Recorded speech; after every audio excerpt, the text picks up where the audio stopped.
Yeah. Good morning and Shabbat Shalom. This is Valley Beth Shalom, live online. I'm Rabbi Ed Feinstein, joined this morning for Torah Study. Rabbi Marc Gellman of South Florida and Rabbi Sherre Hirsch of the American Jewish University. And we're delighted that you're with us this morning, as always. This morning, we opened the Torah to the third Torah portion, the Torah portion of Lecha. The pace of the Torah, the rhythm, changes now, because instead of generations and generations, as the previous two Parshiot presented us, we're going to look at one generation. In fact, we're going to focus on one particular character now for quite a while, the man whose name is Abraham, Avram, and then it becomes Avraham. And the story begins, Lech Lecha me'artzecha, leave home. We got an introduction to Abraham's backstory in the previous Parsha at the very end, when we're told that it was his father's intention to make the journey, but they stopped in the city of Haran. And in Haran, Abraham hears the voice of God who says, Lech lecha me'artzecha, I want you to leave home, leave the place you're familiar with, leave the perks and of your position and the all of the power that you've gained, and enter into a new relationship, a relationship of covenant with God. And Abraham makes this journey. And we're going to follow Abraham's journey now through the next Torah, or next three Torah portions. Remarkable journey of the spirit, remarkable journey of faith as he moves from Mesopotamia's Haran into Canaan, then down to Egypt, and then back again. And as we see the development, the maturing of this relationship with God. So let's begin with that question. Lech lecha me'artzecha. I want you to leave home. The spiritual quest, the quest of the hero to discover his truth, the quest of the hero to follow the voice of his God. Marc, what do you make of this quest, and why the language of Lech lecha? Yeah. I'd say it's the most common cause for great interpretation of the Torah, is the awareness that there's extra words in there. And the extra words really turn out not to be extra at all. That's the brilliance of the Torah. So it should be Lech me'artzecha, go from your land. But it's Lech lecha, go for yourself. And it's actually it's the story of each of our spiritual journeys.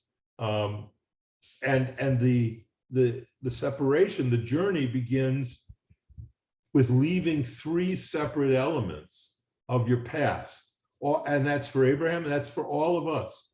The first is Artzecha, which is your place where you live, the country, the place you live. Moladetcha, that is the place of your birth, meaning your culture. So you're leaving not just where you live, but the culture of the place in which you live. And the third is Umi Beit Avicha, from the house of your father, and that's your family. So every spiritual journey involves leaving your physical place, moving. It involves separating yourself from your culture, saying, this is what my culture teaches, but it's not what I believe in, it's not what God wants. And finally, this is what my family taught me, and I love my family, but the teachings of my family are not going to guide me in my own spiritual quest. So those three elements, I think, are really the critical engines of the spiritual quest. Sherre, what do you make of this spiritual quest? Well, I'm fascinated by syntax, which is not something that people typically say, but the idea that it could have just said lech, go, but it says lecha, and that lamed could mean to yourself, for yourself, belong to yourself. It has a lot of different meanings in English, because remember, the English is in itself a translation, right? When we translate the text in English, we're translating it and putting in a spin on it. So when it says Lech lecha, go to yourself, the question becomes, is Abram going for the people? Or is Avram going for himself personally? Because one could argue that God promises, I'll make you as numerous as the stars in the sky. And remember, Abram and Sarai had not had children. And that's a serious carrot. That's a serious enticement, especially when children and legacy is so much of the cultural wealth and how you're seen in society. So was he going for himself, or was he going for this higher purpose? And in fact, were those one and the same? Was it that he would go for himself, he would discover himself, and then he would find his higher purpose, and that would be the higher purpose for the Jewish people? Or was it that he would go for himself, and that might not be the higher purpose for the Jewish people? And at that moment, always in hindsight, we can look back at the Torah and say, oh, of course, he went and discovered himself, he encountered God, it was good for the people, he became the father of the nations, and that's our story. But at that moment, if you put yourself in Abram's shoes, he doesn't know from God. He knows his father has a retail store that sells idols. Like, you can just imagine what was his motivation for leaving and why. And yet he does. He doesn't speak to Sarai, and I have a belief about that. The reason he didn't talk to Sarai about it is because she would think he was out of his mind. Any wife whose husband came home and was like, God spoke to me, and I decided leaving our house, selling our business, leaving everything we know for an unknown destination and this magical promise, any wife of any sanity would be like, and that's not happening. So I think there's so much intricacy in the story about how do we find our own destiny? And do we find our own destiny through serving a larger destiny? And then also, what makes us leave? What makes us go and make a significant life transition? What's the impetus? What causes it? And what in the end actually compels us? Because the likelihood that God is going to say something to you and tell you, Sherre Hirsch, you need to change X, is minimal. If not, no. Well, can I be a contrarian for a moment? That's usually Marc's role here. Yeah, but that's my job. I Oh think God, I'd how like fun to is borrow that? it from you. We have a romantic image in Western culture, and specifically in American culture, of the spiritual quest. We have a romance of the entrepreneur. We have a romance of the pioneer, a romance of the loner who goes out to seek his truth, who goes out to seek his fortune in the world. And we always tell the stories of the ones who succeed.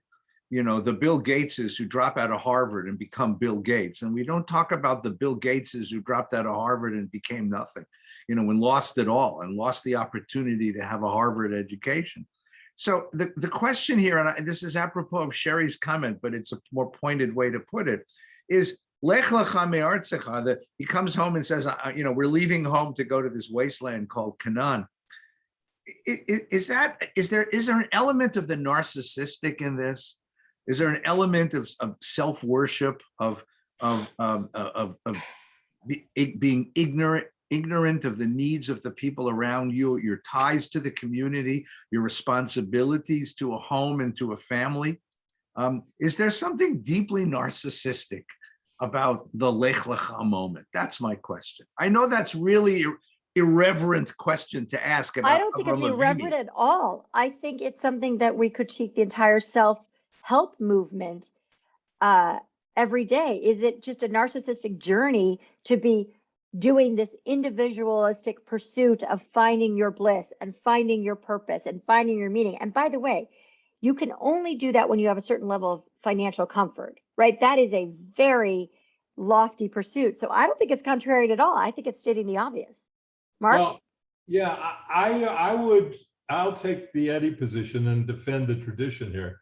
I think what really we see in Abraham, and this relates to the point that he's the first Jew, which is another interesting question. Why wasn't Noah the first Jew? Why wasn't Adam the first Jew? It's Abraham. And I think it has to do not with narcissism, but with what I would call spiritual risk-taking, which does connect to entrepreneurial risk-taking for those whose journey is in the financial world. But you can't begin a spiritual journey without being willing to take risks. And those risks are what make you human. It's in a way what we learned in the garden. It's why God didn't make us like ants and bees, just driven by the needs of the group. but we have our own way of discovering our blessings. And that requires risk, because you don't know how it's going to turn out. And looking toward the future in the Torah, it also may give us an interesting perspective on the sacrifice of Isaac, that Abraham, that God really loved, what God loved about Abraham was that he was a risk taker. And God knew that in order to create first the Jewish family, which after all is what we're talking about here, it's not a Jewish people yet, it's just a Jewish family. In order to do that, you have to take a risk. To have children, you have to take a risk. To leave your home is a risk. To go somewhere for a God but you have something in him that believed in God. And that's the reason the risk is worth it, because you have a belief. For Kierkegaard, it's the leap of faith. It's this idea that despite everything, despite all the contradictions in the world, we believe that God has a path for us, a purpose for us, and that the blessings we've been given have been given to us, not just in a narcissistic way to appease ourselves and serve ourselves, but to help strengthen and fix a broken world. And I want everyone who's watching, who's been a fan of this program for so many months, so many years, to realize that you've now seen a complete switch in our roles. Because here is Rabbi Gellman speaking with such beauty and passion of the tradition's vision of Avram Avinu. And I'm going to do what he has done for me for so many months, which I so love. I miss it too, by the way. Ready? However, okay, all right. However, it would seem to me, my dear teacher and colleague, that he's not completely committed.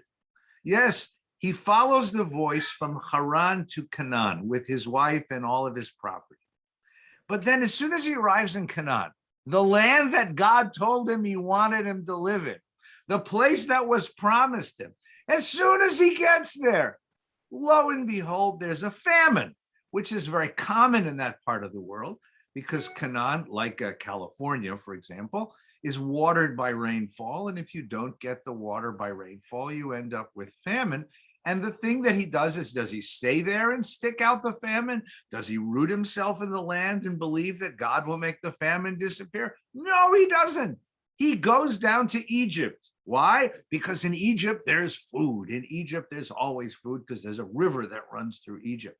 And as he's approaching the border, if that wasn't enough, that he's literally disobeying what that God told him to do and foregoing the promise of this land, when he approaches the boundaries of Egypt, he says to his wife, if they see you, they're going to kill me and take you. So tell them you're my sister. The Midrash makes bigger play on this. The Midrash says he put her in a box to try to hide her. I mean, but because it's all about his fear.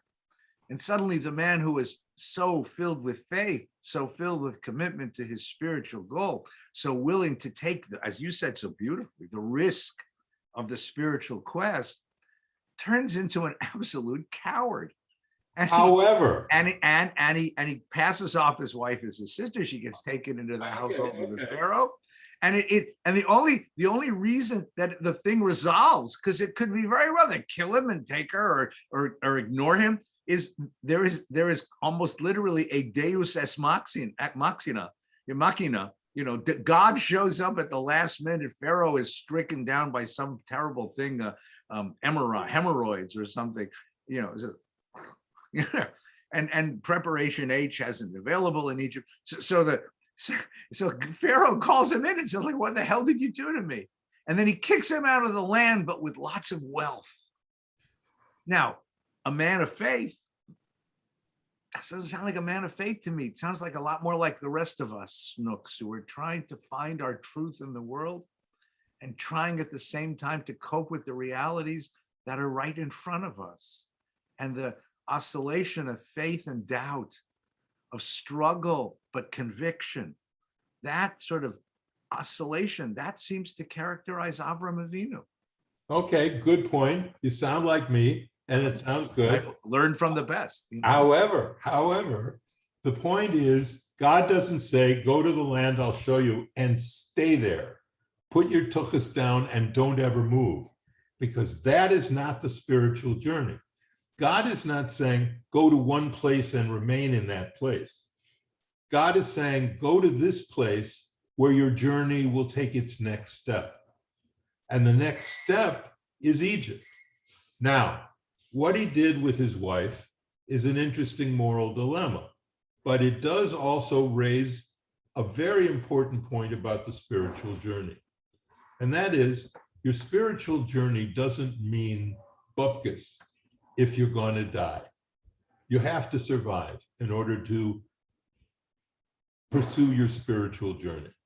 And Abraham is confronted in Egypt with a very real issue.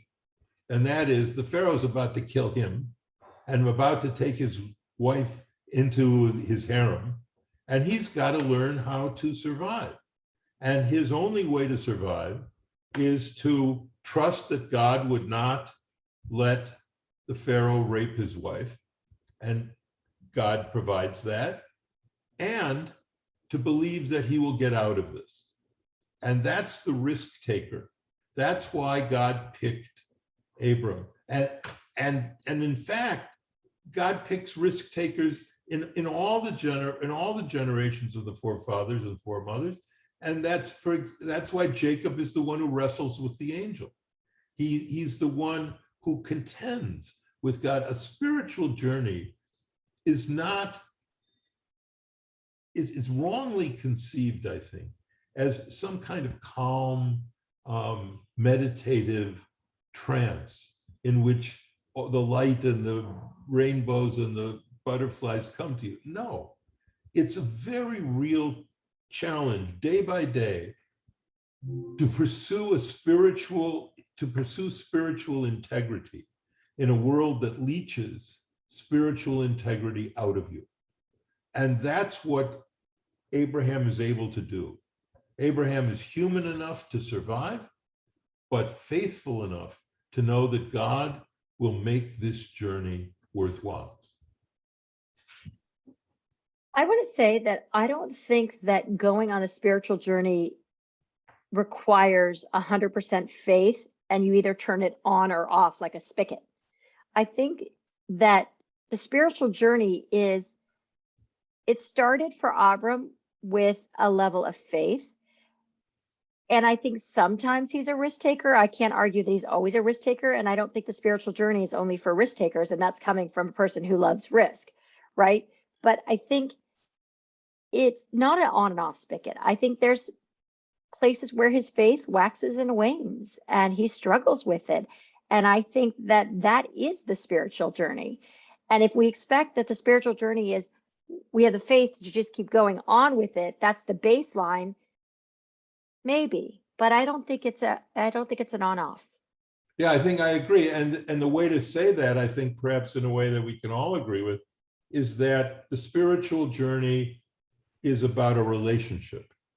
And relationships have ebbs and flows. And they have doubts and they have arguments.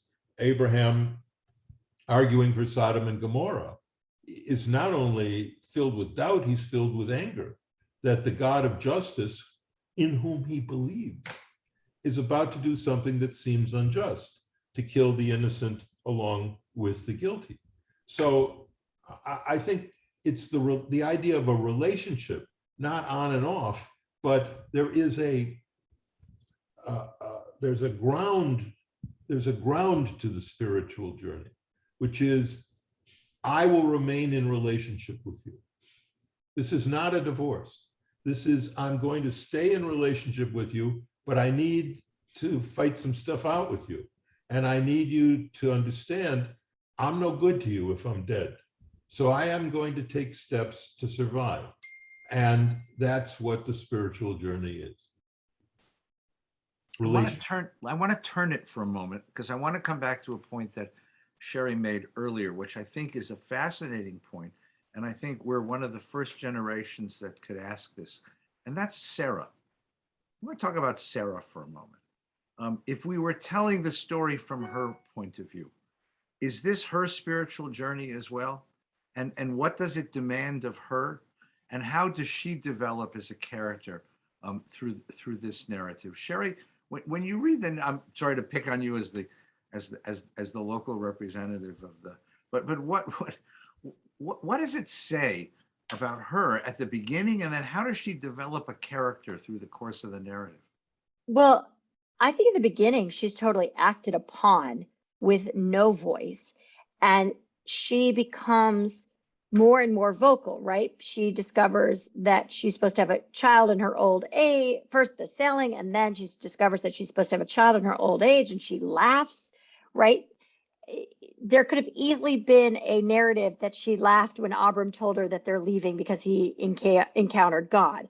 So what we see of Sarah is that this isn't her spiritual journey, but it evolves into her autonomy and her personal discovery of self, which you could therefore call a spiritual journey de facto by the end. What I think is really interesting is that, Abraham sacrifices her only son. That whole situation happens, and she never speaks to Abram again. And there's a sadness to the end of that story that their spiritual journeys left them totally separated from one another. Right, which proves that it was really his journey and not hers, and that the relationship was between, and that fits to a culture that's completely patriarchal. It's the story of Abram. I mean, look, But she did have a journey, Marc, right? I agree with you. I don't think this was her journey, but I think she did. What evolved was a spiritual journey for her, but at the end of it, it left them each entirely separate from one another, which is sad. Right, because the risk-taking eventually became too much for her, because she's not overwhelmed by love and faith of God. She loves her husband, but her husband is going to kill her only child because of this love and faith for the invisible God. So maybe her journey wasn't the journey with God, it was the journey with Abram. Yes, that's right. Well, I want to go a different direction. After the Akedah, not only doesn't she say anything, but the next Parsha is her death. And there's, of course, the Midrashim that say she was so upset, so broken by her husband's willingness to kill their child because of the faith in God that she died. I'm going to give a however again. I'm so having fun doing this, Marc. You're right. Wow, this is your day, Eddie. Everybody's switching roles. The spiritual it's like Torah. I think she does make a journey, but I think that it's a different journey. Remember, she's willing to leave home with him. She's also separating from home, from family, from place, from belonging, from identity, to follow him and his God. And she's willing to go with him into Egypt. And she's willing to play along You're with making this. an assumption that she was willing. We don't know that she was willing. I think, wait, watch. I think she was willing. And then she goes along with this ruse to the Pharaoh. And then later with Abimelech. But I think she does discover God, but in a different place. She discovers God at home. She discovers God in family. Look, her driving need is to have a child. The driving need to have a child. And so much so that she's willing to give Hagar, the maid, to Abraham, which I always attach the proviso, please don't try this at home, But so much so that she's willing to countenance that. And then when that gets too much for her, the need to have a child, and it's in the relationship with her child, in that part of her femininity, her reproductive femininity, as it were, the need to have a child, the need to have a family, the tent that she lives in, that's where she finds God. And that's what happens is when the two spiritualities split. Abraham's spirituality is on top of mountains and demands the sacrifice of children. And Sarah's spirituality is in the tent with family and demands the closeness of family. And you have two different models of spirituality. And that's the voice that she develops in the course of the narrative. You're shaking your head, so go ahead. I'm sorry. I think that's a very modernist reading. And That's not okay. that I'm not the one that doesn't read very modern, but it's like, yes, she discovers God in the relationship she has with her child. And I think we all say that now, but I think that was culturally what she was supposed to do. Like, a woman was defined by having children. It wasn't like, I went on the spiritual quest to discover God through my children. That may have happened de facto, but what women's job was to have children. And that's why she had failed her job in her eyes. And so the fact that she may have discovered God in that process, that's a cherry on top.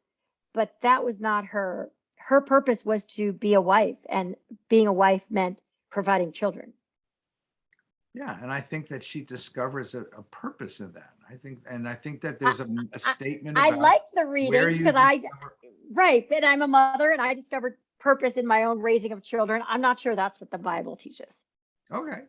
And But I think I I'm with, agree. I think I'm with Sherry on this, and I would actually go further, and I get back to my old crotchety self, and that is, I'm not a big fan of Sarah, and that comes, as you know, because of the midrash I wrote about Isaac and Ishmael. And as we see, she wants to kill Hagar and Ishmael, and gets Abram to do it. So I'm not a fan of hers. I wish that Abram had married someone like Rivka or even Rachel. So there's some really wonderful female. What if he married Lilith? He married.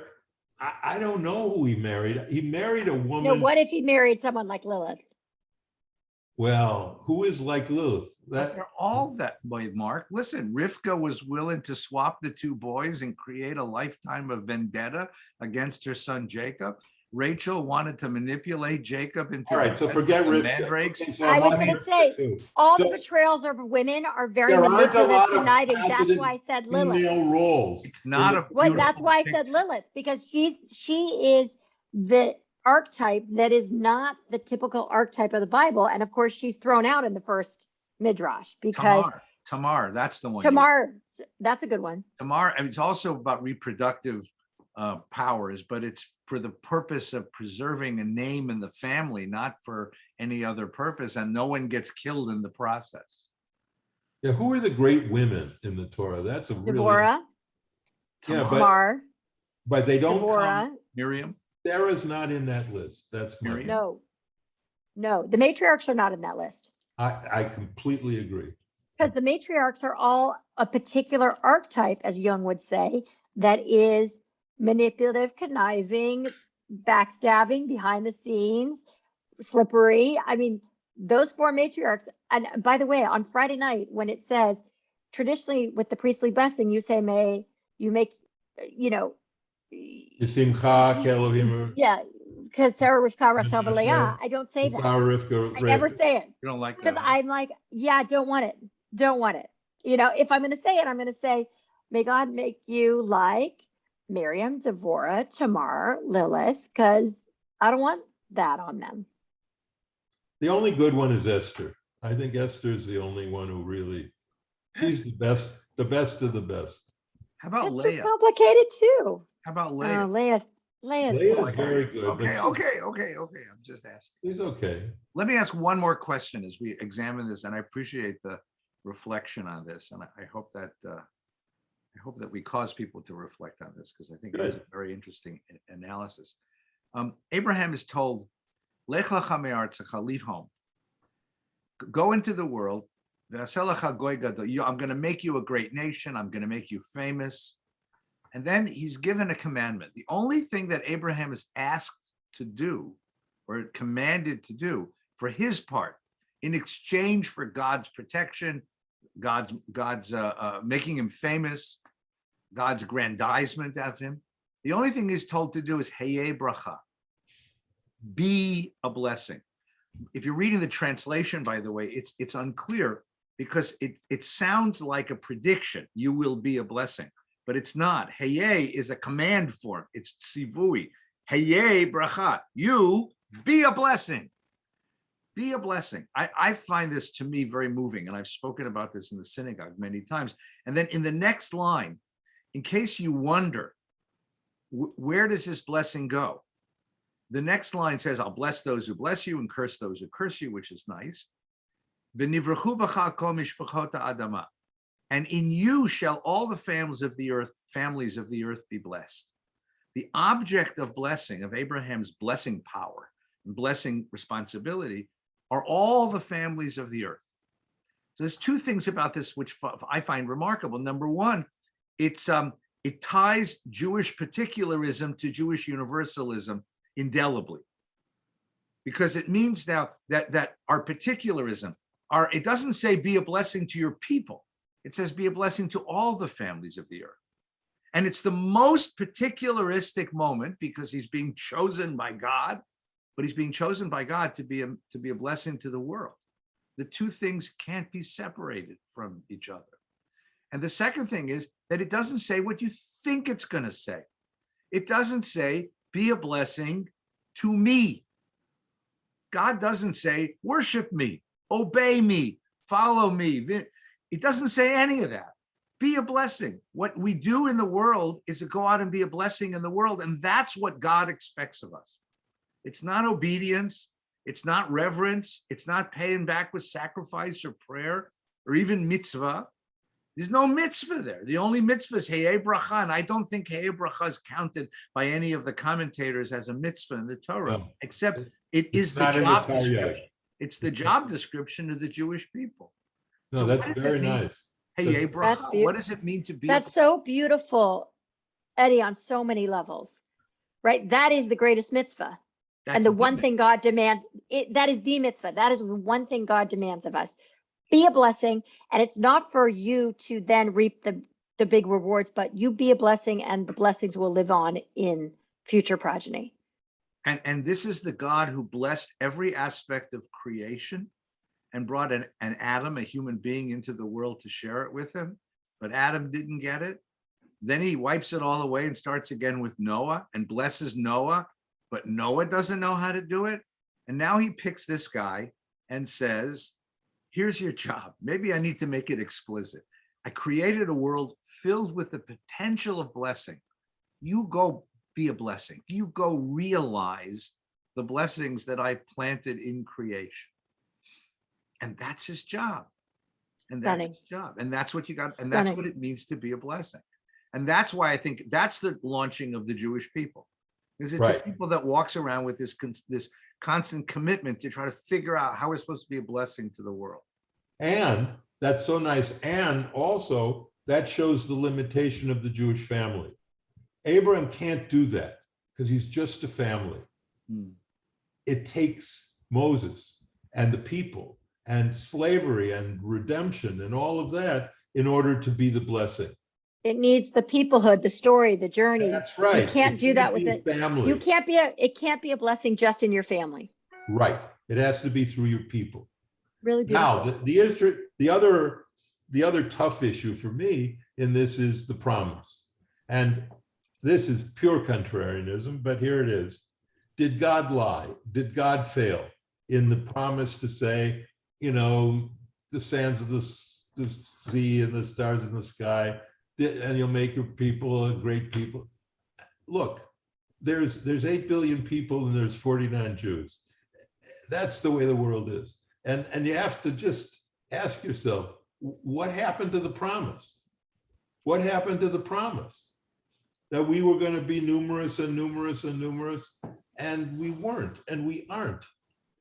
Maybe the point is what you said, that it's being a blessing through them.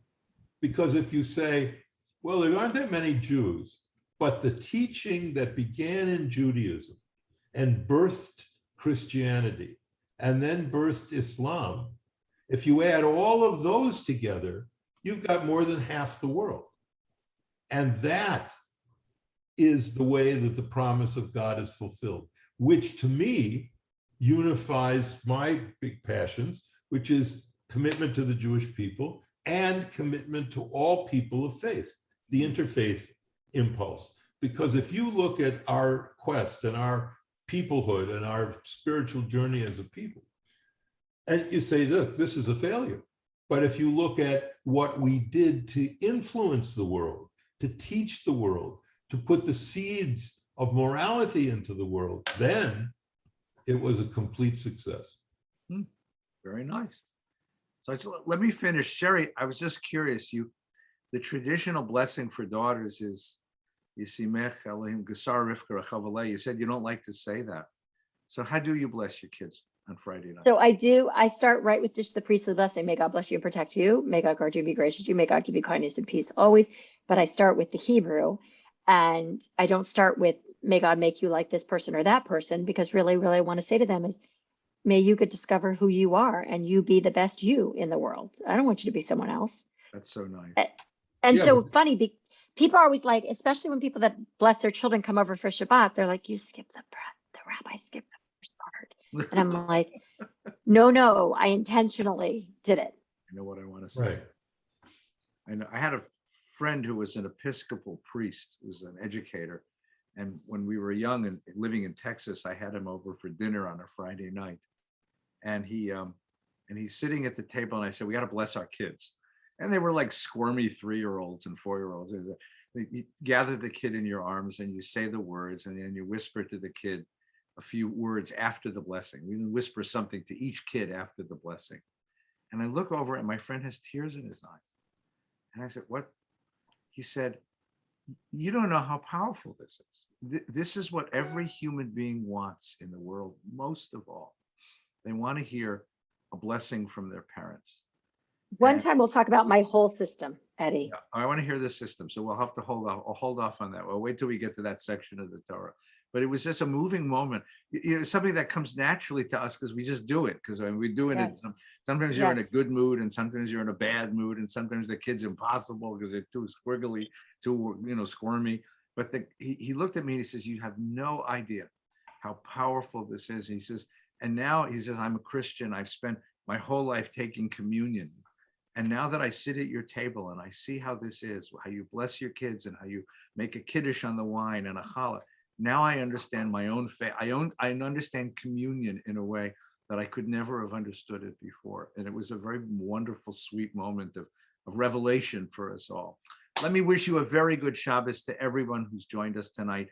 Today we begin the spiritual journey of Avram Avinu, and please read through the Parsha and see how you find his spiritual journey, the questions that we've asked today. And thank you to Rabbi Hirsch and to Rabbi Gellman and to everyone who's listening.